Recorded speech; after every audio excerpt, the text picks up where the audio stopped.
Investment in securities market are subjected to market risk. Read all related documents carefully before investing. The securities quoted are for illustration only and are not recommendatory. Registration granted by SEBI. Membership of a SEBI recognized supervisory body, if any, and certification from NISM is no way guarantee performance of the intermediary or provide any assurance of returns to investors.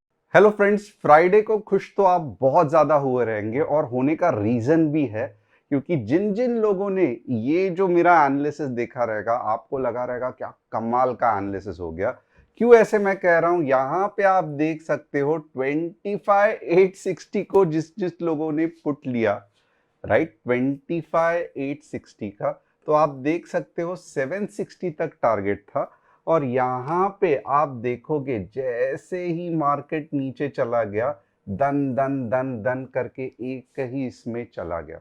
और ये जो analysis है ये properly concept के साथ मैंने बताया था कि क्यों एक्यूमुलेशन होता है, कैसे अब वापस मार्केट नीचे जाएगा।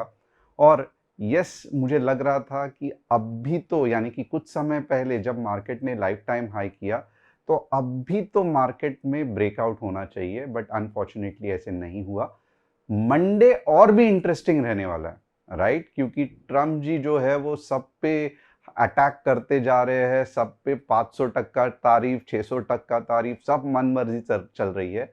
और ऐसा लग रहा है कि 2026 जो आया है वो एक मुसीबतों का पुटारा लेके आया है। क्यों ऐसे मैं कह रहा हूं, ईरान में अनरेस्ट चल रहा है, रशिया नेटो के साथ झगड़ा कर रहा है, यूएस, अब भी अगर आप देखोगे वेनेजुला का बड़ा उसने स्टंट, ये जो ऑपरेशन था वो क्लियर किया। उसके बाद अब ग्रीनलैंड के बारे में सोच रहा है। वहां पे पाकिस्तान बांग्लादेश के भी कंडीशन कुछ सही नहीं है।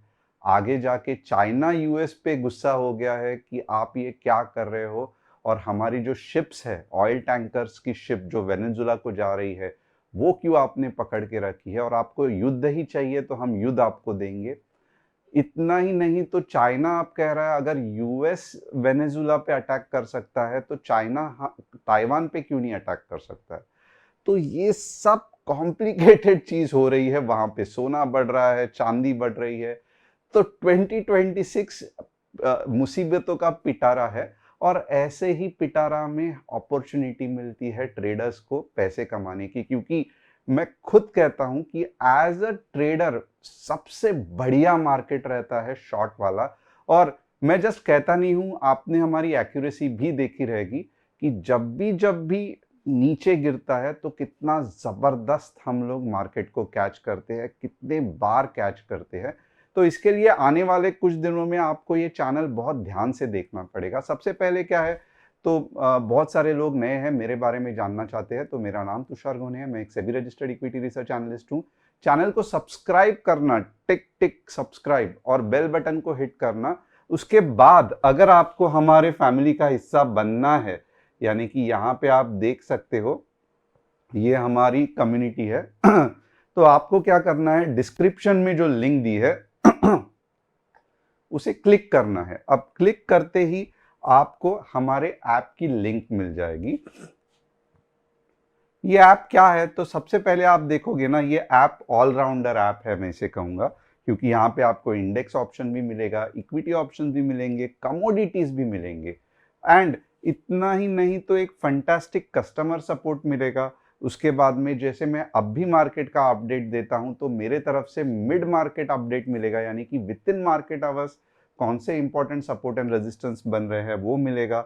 आपको 3 या 4 ट्रेड्स लाइफ टाइम के लिए हर हफ्ते फ्री मिलेंगे। And at the same time अगर आप हमारे स्टूडेंट्स कम्युनिटी के साथ सीखना चाहते हो, रिसर्च जानना चाहते हो हमारा, तो आप जब भी हमारी स्टूडेंट कम्युनिटी ज्वाइन करोगे तो आपको इंस्टा अलर्ट मिलेगा, यानी कि आपको दिन भर मार्केट देखने की जरूरत नहीं है। जब भी आपको अलर्ट आएगा बस तभी ही मार्केट देखना है। और आपको भी पता है कि दिन में 2 या 3 ट्रेड्स आराम से निकल जाते हैं निफ्टी में। अब थोड़ा सा टॉप न्यूज देखते हैं। Trump's 500 tariff threat and why market are falling. US leaders, including former President Donald Trump, have supported a bill that could impose very high tariffs, up to 500% on some imports mainly related to Russian oil. इसका मतलब क्या है कि कोई भी चीज related to Russian oil है, कोई कंट्री है, चाइना है, इंडिया है, हम सब पे टैरिफ लगाएंगे। Such a big tariff proposal has raised fears of global trade war, inventory worry that higher tariffs can reduce global trade and company profits.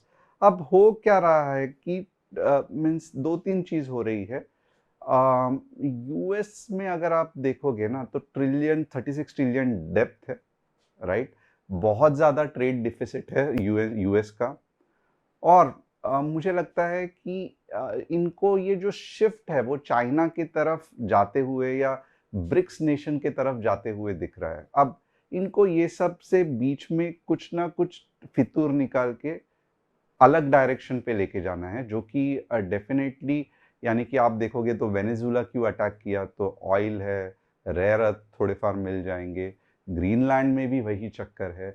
तो धीरे धीरे अब यूएस का जो डोमिनेंस कम होते जा रहा था, ये इनको हजम नहीं हो रहा है और अब ये एग्रेसिव हो गए हैं। और मुझे लगता है ये शुरुआत है जस्ट, और बहुत सारे अजीबोगरीब रूल्स या अटैक्स आपको 2026 में दिख सकते हैं। 2026 will be full of excitement, एक याद रखना। Vodafone Idea shares rise up to 8% as Teleco confirms AGR relief. Vodafone Idea share price went up to 8% after the company confirmed it has received relief on its AGR dues from government. तो जो AGR dues है उसका relief मिल गया। अब थोड़ा सा देखेंगे FII DIIs की बाइंग सेलिंग क्या चल रही है। बहुत एग्रेसिवली बेच रहे हैं, 3,367 करोड़ बेच दिया है DII ने, इक्विवेलेंट बाय किया है। और मार्केट अगर आप देखोगे 1% नीचे गिरा है। अब तीन स्टॉक्स जिसका आज एनालिसिस करने वाला हूं, Oval Agri, Hero Motor Corp, JSW infrastructure. अगर आप चाहते हो आपके भी कोई स्टॉक्स का मैं एनालिसिस करूं तो कमेंट सेक्शन में डालना। ओपन इंटरेस्ट बता रहा है कि यहाँ पे 25,700 का सपोर्ट है और ऊपर के डायरेक्शन में आप देखोगे तो 25,800 का रेजिस्टेंस है। और क्यों नहीं है ऐसा, मुझे लग रहा है कि ये बार बजट में कुछ ना कुछ LTCG STCG पे गवर्नमेंट को डिसीजन लेना पड़ेगा, क्योंकि FIIs की हालत खराब होती जा रही है। ना उनको डॉलर से रिलीफ मिल रहा है, क्योंकि ये जो पैसा ये लोग बेचते हैं बट डॉलर में कन्वर्ट करके अपने घर लेके जाए तो डॉलर तो इतना महंगा हो गया अगेंस्ट रुपीस। ना उनको कुछ टैक्स का बेनिफिट दिख रहा है। और ये सभी कारण इंडियन मार्केट तो ग्रो ही नहीं हो रहा है, हार्डली ये साल 10% बढ़ा है। तो डेफिनेटली अगर आप देखोगे तो ये स्ट्रक्चरली, यानी कि एक रहता है ना कि यार मीन्स फॉर एग्जांपल स्ट्रक्चरली गड़बड़ है मार्केट में, ये कैसे बोल सकते हैं। तो बट ऑब्वियसली अगर आप मुंबई में इन्वेस्ट करोगे और समझो आप नागपुर में इन्वेस्ट करोगे तो स्ट्रक्चरली गड़बड़ है, राइट, क्योंकि मुंबई में सी शोर है, बहुत सारे इंडस्ट्रीज है, बिजनेसेस है। नागपुर उतनी डेवलप नहीं हुई है, तो इसमें कुछ सोचने वाली बात नहीं है, स्ट्रक्चरली कुछ प्रॉब्लम है। तो वैसे ही इंडियन स्टॉक मार्केट में इन्वेस्ट करना लक बाय चांस की बात नहीं है, पैसा बनने ही वाला नहीं है, खास करके FIIs का। ये पता है, ये मार्केट का स्ट्रक्चर ही इस तरीके से है, तो क्यों कोई आके इन्वेस्ट करेगा। तो अगर गवर्नमेंट चाहती है कि FIIs फिर से इंडिया में आए, फिर से मार्केट बूम हो, तो उनको ये जो स्ट्रक्चरल चेंजेस है, LTCG कम करो, STCG कम करो, बाद में STTT कम करो, ये सब ध्यान देना पड़ेगा, नहीं तो वापस अगला साल मार्केट के लिए इतना कुछ खास नहीं होने वाला है। इस पे आपकी राय क्या है मुझे कमेंट करके बताना। अब हम देखेंगे मंडे के लिए जबरदस्त एनालिसिस क्या हो सकता है। यहां पे आप देख सकते हो, जैसे पिछले सेशन में भी मैंने कहा था, ये ऑलमोस्ट तय है कि मार्केट लगभग 25,400 तक से लेके 300 तक आने वाला है। यानी कि ये जोन में लगभग मार्केट को आना ही है। नहीं लगता है कि मार्केट रिवर्स करेगा। हाँ, एक चीज है कि एक छोटी सी रीटेस्ट में भी इधर इधर हो जाएगी, बट इम्पॉर्टेंट ये है कि और हमें 300 पॉइंट्स मार्केट देने वाला है, और जैसे यहाँ पे दिया था ना वैसे ही मस्त देने वाला है, बट ये कब देने वाला है दैट इज इम्पोर्टेंट। और ये हम लोग, और प्लीज मेरे कहने पे मत जाना कि 300 पॉइंट मिलने वाले हैं तो मैं पुट खरीद लेता हूँ, ये ऐसा चीज चलता ही नहीं है। लेवल्स बहुत इंपॉर्टेंट है, व्यू मायने नहीं रखता है। तो स्पेसिफिकली मैं आपको लेवल्स बताऊंगा, और ओवरनाइट पोजीशन तो आपको कैरी भी नहीं करना है। अब लेवल्स क्या है थोड़ा सा ध्यान से देखना।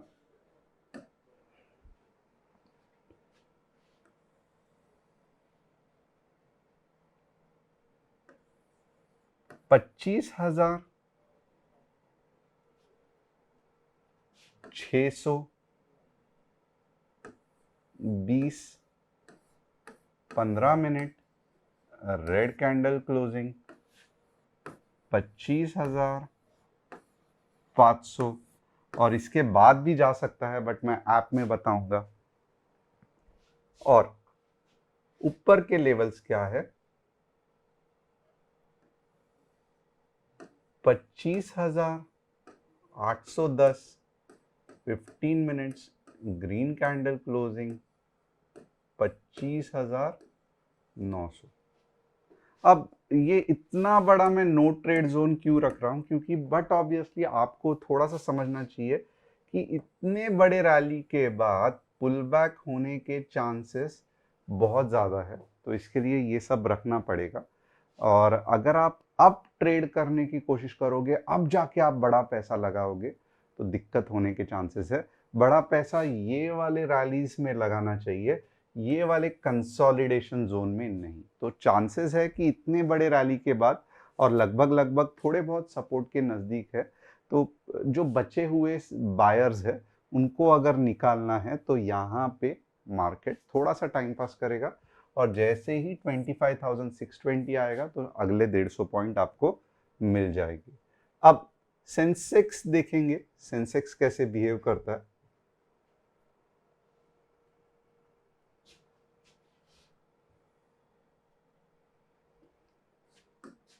सेंसेक्स 83,200 के नीचे, 83 के और 84,100 के ऊपर 84,300।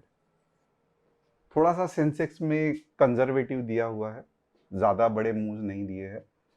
Bank Nifty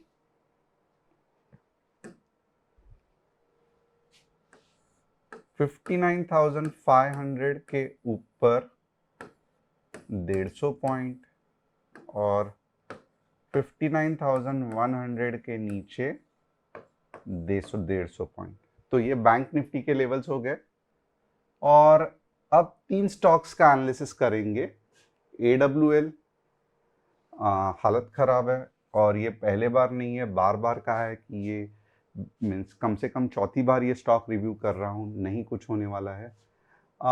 hero Motor Corp सही है, और बट थोड़ा सा टाइम लगेगा, क्योंकि जिस तरीके से ये बन रहा है तो चांसेस है ये हैंडल बनने का, बट हमें रिस्क नहीं लेना है। अनटिल एंड अनलेस कुछ सॉलिड ये नहीं दिखाता है, हमें अभी वापस ऊपर के बारे में नहीं सोचना है। JSW इंफ्रा साइडवेज जा रहा है, कुछ ज़्यादा नहीं होने वाला है। तो होप आपको एनालिसिस पसंद आया रहेगा।